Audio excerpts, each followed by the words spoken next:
अब मैं अपनी स्क्रीन शेयर करने लगा हूँ, हम इसको ओपन करते हैं।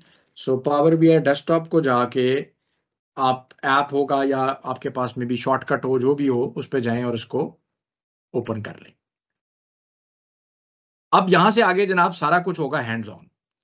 हैंड्स ऑन से मुराद ये है कि मैं साथ साथ एक्सपेक्ट कर रहा हूँ कि आप साथ साथ कर रहे हैं, खाली देखने से यानी अब यहाँ पर जो है ना काम नहीं बनेगा। यहाँ से जो देखने वाली कहानी थी वो या सुनने वाली कहानी थी वो होगी खत्म। अब ये सारा लाइव हैंड्स ऑन है, मैं भी हैंड्स ऑन हूँगा और आप भी हैंड्स ऑन होंगे। ठीक है, ओके जी। सो पावर बीआई जनाब, जिन्होंने पहली दफा जिंदगी में देखा है या खोला है, उनके लिए this is the interface of power BI. बाज लोगों के पास शायद थोड़ा सा फर्क भी हो, because they have kind of changed this interface. मेरा ख्याल है 2 महीने पहले या 3 महीने पहले उन्होंने इसको चेंज किया है। But this is the interface जो आपको मेनली जब भी आप आरबीआई जाके ओपन करेंगे तो आपको नजर आएगा। यहाँ पर ये अगर आपके पास ऑलरेडी रिपोर्ट्स आपने को काम किया, तो जैसे वर्ड में होता है, ऑफिस में या पावर पॉइंट की स्लाइड्स में आपको कुछ फाइल्स नजर आ रही होती हैं, जो आपने काम किया वो आपको नजर आ रही होती है। बट हमने क्या करना है जी, हम जाएंगे और हम एक न्यू रिपोर्ट पे क्लिक करेंगे। तो आप जब न्यू रिपोर्ट पे क्लिक करेंगे तो this is the interface that you will see for the very first time. ठीक है, और यहां पर कुछ चीजें आपको माइक्रोसॉफ्ट के बाकी प्रोडक्ट्स की तरह उसमें कुछ कुछ ममासलत भी नजर आएगी। जैसे यहाँ पे अगर आप टॉप पे देखें तो ये लिखा हुआ आ रहा है जी अनटाइटल्ड पावर बीआई डेस्कटॉप। तो जैसे आप वर्ड की को फाइल खोलते हैं तो वो न्यू फाइल में भी वो इसी तरह ही आ रहा होता है, जब तक आप उसको कोई नाम देके सेव नहीं करते। अच्छा, ये जो है जी interface, this is called as the power BI का मेन इंटरफेस। हमने बात की थी कि हम पावर बीआई के अंदर भी एक और हमारे पास सॉफ्टवेयर है जिसको कहते हैं पावर क्वेरी। तो अगर मैंने पावर क्वेरी में जाना है तो मैं इस एरिया में आऊंगा, ट्रांसफॉर्म डेटा में। ठीक है, ट्रांसफॉर्म डेटा में आके मैं यहाँ पर ट्रांसफॉर्म डेटा पे क्लिक करूंगा तो मैं पावर क्वेरी में चला जाऊंगा। अभी मैं नहीं करूंगा, अभी मैं आपको थोड़ा सा जस्ट एक ओवरव्यू दे देता हूँ कि यहाँ पर हमने क्या क्या चीजें जो है वो करनी। अच्छा, उसमें काम करने से पहले सबसे पहले आप जाएं यहाँ पे जी फाइल वाले एरिया में, और यहाँ पर अगर आपको ऑप्शन नजर आ रही होगी, ऑप्शंस एंड सेटिंग्स। ठीक है, ऑप्शंस एंड सेटिंग्स ये आपको नजर आ रहा होगा बॉटम लेफ्ट पे। इस पे जाके ऑप्शंस एंड सेटिंग्स पे क्लिक करते हैं। यहां पर आपके पास आएगा जी options and data source settings, तो हम जाएंगे ऑप्शंस में। ठीक है जी, और ये आपके पास एक विंडो और खोल के आ जाएगी। अब यहां पे आपको दो हिस्सों में ऑप्शंस नजर आ रही हैं, ग्लोबल एंड करंट फाइल। ठीक है जी, ग्लोबल का मतलब ये है कि यहां पर जो मैं ऑप्शन सेलेक्ट करूंगा वो मेरी फॉर एनी फाइल, जो भी मैं पावर बीआई में रिपोर्ट खोल के काम करता हूं, वो उन सब के लिए वैलिड होंगी। और ये जो है ये सिर्फ करंट फाइल के लिए होंगी जिसपे मैं अभी फिलहाल काम कर रहा हूं। तो हम इसमें कुछ चीजें हैं वो मैं आपको बता देता हूं कि जो आपके पास सिलेक्टेड होनी चाहिए या अनसिलेक्टेड होनी चाहिए, ताकि हमें बैक एंड फोर्थ जाते हुए प्रॉब्लम ना हो। सो डेटा लोड में आप देख लें जो सेटिंग्स आपको यहाँ पे नजर आ रही हैं। ठीक है, सो आप यहाँ पे auto date time for new files, यहाँ पर वो ये कह रहा है कि for file new files by default automatically create a hidden date table. तो आप इसको ऑटो डेट टाइम वाली ऑप्शन को यहाँ पे डिसेबल कर दें। ये मैं आपको बताऊंगा कि हमने क्यों डिसेबल किया। बाकी आप यहाँ पे देख सकते हैं ये सेंटर में है, ये सेंटर में है, ये 8432, ये नंबर्स को बेशक ना भी करें। दूसरी ऑप्शन है पावर क्वेरी एडिटर। इसमें आप जो ऑप्शंस आपके पास सिलेक्टेड हैं उनको रहने दें।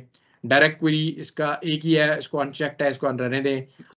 अच्छा जी, उसके बाद आ जाए डायरेक्ट क्वेरी में, यहाँ पे एक ही ऑप्शन है अनसिलेक्टेड है, इसको अनसिलेक्टेड रहने दें। आर और पाइथन में हम अभी फिलहाल कुछ नहीं कर रहे, इसको भी छोड़ दें। सिक्योरिटी में आ जाए। ठीक है जी, सिक्योरिटी में आपके पास यहाँ पे आ रहा होगा एक नीचे map and field map visuals, इसको आपने चेक करना है, use map and field map visuals. बाकी ये इसकी स्टैंडर्ड चेक सेटिंग्स हैं, प्रोबेबली आपको कोई इसमें मेरा नहीं ख्याल के कोई चीज चेंज करने की जरूरत है। अच्छा जी, आगे चलते हैं। प्राइवेसी, प्राइवेसी में भी ये आपका combined data according to each files privacy level settings, इसी में आपने उसको रहने देना है। उसके बाद आ जाए जी रीजनल सेटिंग्स। यहाँ पे ये चीज आपने नोट करनी है कि आपके पास ये दोनों सेटिंग्स क्या लिखा हुआ है यहाँ पे, ये आपने नोट करना है कि यार यही आ रहा है। अगर यही आ रहा है, नहीं आ रहा, तो आपने ये दोनों सेटिंग्स इस हिसाब से करनी है। आगे आ जाए अपडेट्स। Okay, no problem. अच्छा जी, अपडेट्स में भी कुछ नहीं है। यूजेज डेटा में आप इसको चेक रखना चाहते हैं या नहीं रखना चाहते, आपकी अपनी मर्जी है, that has nothing to do. Diagnostics में भी we are not interested, so I am not really concern. Preview features, this is the most important one. ठीक है, अच्छा, बाज लोगों के पास इस तरह का इंटरफेस शायद ना आ रहा हो। जो जब पावर BI ऑन हुआ है तो ये जो इंटरफेस यहाँ पे मेरे पास है ना, शायद ये ना आ रहा हो। हम इसी इंटरफेस को फॉलो करेंगे बिकॉज ये आपके पास दो ऑप्शंस हैं। आपको अगर अगर आपको अगर आप ऑलरेडी काम कर रहे हैं और आप उसमें जो दूसरा इंटरफेस है, यानी ये जो इसका जो एक ऑल्टरनेटिव इंटरफेस है, अगर आपको लगता है कि आप उसमें कंफर्टेबल हैं, please stay on that. But उसके लिए आपको ना ऑन ऑब्जेक्ट इंटरेक्शन को यहाँ पे ऑफ करना पड़ेगा। ठीक है, आई एम एज्यूमिंग कि किसी को स्पेनिश लैंग्वेज की सपोर्ट नहीं चाहिए, सो वो मैंने अनचेक किया हुआ है। बाकी नीचे जाके आपने ये विजुअल कैलकुलेशंस को भी आपने ऑन कर देना है। दिस इज समथिंग जो कि मेरे पास ऑन नहीं था, ये मैंने ऑन कर दिया है। Store semantic model, we are not bothered about this, and we are also not bothered about least elevated support, user support. बाकी सबको आप जो है वो चेक कर लें। जी जी, और किसी का कोई क्वेश्चन तो नहीं है आता कभी? मेनली मैं यही क्या चाह रहा था कि आप यहां पर ये एक दफा कर लें, ताकि वो बार बार फिर जब लोगों को बीच में प्रॉब्लम होती है तो फिर वो पूछते हैं कि जी ये नहीं चल रहा, वो नहीं चल रहा, तो पता लगता है कि यार वो यहाँ पर फीचर अवेलेबल नहीं था। अच्छा, उसके बाद सेव एंड रिकवर में भी कोई चीज नहीं है। रिपोर्ट सेटिंग्स में भी कोई ऐसी खास चीज नहीं है कि जिसकी वजह से कोई चेंज आया। को पायलट वैसे ही अभी प्रीव्यू में आया है, और वो वर्क स्पेसेस जो होती है फैब्रिक की, उसके साथ इसका लिंक है। उसके बाद अगर हम करंट फाइल में आ जाएं तो यहां पर आपके पास डेटा लोड में ऑटो डेट टाइम है। जहां पर मैंने पहले उसको डिसेबल किया था, मैं यहां पर भी ऑटो डेट टाइम को डिसेबल कर। ठीक है, ये चीज ध्यान में रखिएगा, ये मैं आपको बताऊंगा कि मैंने क्यों डिसेबल किया। ठीक हो गया जी। अच्छा, उसके बाद रीजनल सेटिंग्स में आपने आना है, तो आप यहां पे आपने एक चीज का ख्याल रखना है कि अभी जिस डेटा सेट पे हम काम करेंगे, जो भी अभी मैं आपको बताऊंगा, उसके लिए यहां पर ये लोकल फॉर इंपोर्ट। ठीक है, अब लोकल फॉर इंपोर्ट क्या होता है? दुनिया में डिफरेंट कंट्रीज में डेट को लिखने के डिफरेंट तरीके राय हैं। ठीक है, हमारे यहाँ पाकिस्तान में हम पहले लिखते हैं डेट, यानी आज जैसे 3 है तो हम लिखते हैं 3 या डैश, फिर आगे महीने का नाम और फिर हम ईयर का नाम। अमेरिका में उल्टा होता है। अमेरिका में वो पहले महीने का नाम लिखते हैं, उसके बाद वो उसका नाम लिखते हैं, क्या नाम लिखते हैं, डेट का, और फिर वो ईयर का लिखते हैं। बास कंट्रीज में ईयर पहले लिखते हैं। सो हमने जिस डेटा सेट पे काम करना है उसमें डेट जो है उसका फॉर्मेट यूएस के डेट के फॉर्मेट के हिसाब से है। तो ये सेटिंग आपने कोशिश करें कि सब लोग यहाँ पर यूनाइटेड स्टेट्स की सेटिंग करें, और ये सिर्फ इस फाइल के लिए वैलिड होगी। अगर आप इस फाइल से किसी और फाइल में चले जाते हैं तो वो फिर आपको अकॉर्डिंगली करना पड़ेगा। ठीक हो गया जी, ये बात समझ आ गई सबको? जी, उसके बाद क्या है जी, प्राइवेसी, इसमें कोई चीज नहीं है। ऑटो रिकवरी, इनमें कोई ऐसी फील्ड नहीं है कि जो कि आपने जिसके बारे में को बहुत ज्यादा परेशान होने की जरूरत है। ठीक है जी, फिलहाल के लिए आप इसको जो है इनको आप इसी तरह ही रखें। इंपॉर्टेंट ये रीजनल सेटिंग थी, और दूसरी ये प्रीव्यू फीचर थी, और तीसरी वो जो ऑटो डेट टाइम का फीचर था वो मैंने जो आपसे कहा कि इसको डिसेबल करवा।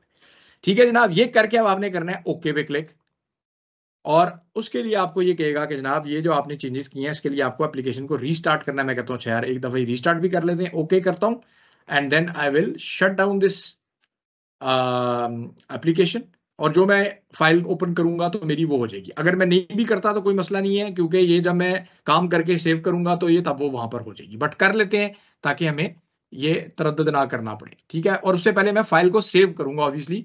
सो मैं यहाँ पे फाइल को सेव करूंगा। इसको आप कहीं पे भी जाके सेव कर सकते हैं, जैसे हम ऑफिस में जाके फाइल सेव करते हैं। यहाँ पर आप लोकेशन सेलेक्ट करेंगे, यहाँ पे नाम सेलेक्ट करेंगे, और बाय डिफॉल्ट जो पावर बीआई की फाइल की एक्सटेंशन है वो है .pbix।